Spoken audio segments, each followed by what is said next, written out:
বন্ধুরা, প্রকৃতির নিরাপত্তা নিশ্চিত করার ক্ষেত্রে অসচেতনতা, অবহেলা এবং ব্যর্থতার পরিণতি মানুষের জন্য কতটা ভয়াবহ হয়ে উঠতে পারে তার একটি জ্বলন্ত উদাহরণ হলো আরাল সাগর, যার জীবনের বৃত্তান্ত জানানোর জন্য আমাদের এই ক্ল্যাক ফ্যাক্টের চ্যানেল থেকে এই ভিডিওটি তৈরি করা হয়েছে।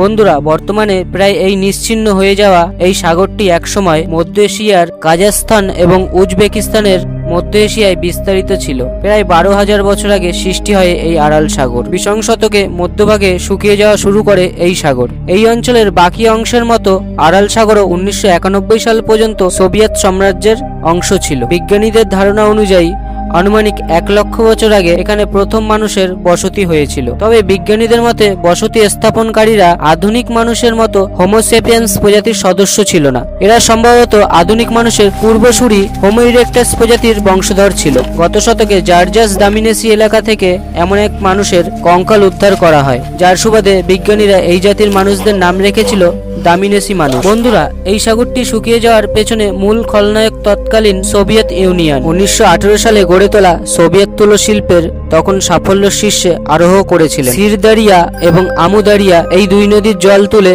তুলা খেতে সেচের কাজে ব্যবহার করা হবে। দক্ষ ইঞ্জিনিয়ারদের সাহায্যে এই নদীর জল টেনে এই তুলোর চাষ অঞ্চলে সেচ করা হয়। ফলে আরাল হ্রদের দিকে ধাবিত হওয়া জলের পরিমাণ কমে যায় এবং জলের পরিমাণ কমে যাওয়ার সাথে সাথে হ্রদের জলের লবণাক্ত ঘনত্ব বেড়ে যায়। ফলে এই জলজ প্রাণীর উপর বিস্তারিত প্রভাব পড়ে। এখান থেকেই আরাল সাগরের ধ্বংস সূচনা ঘটে।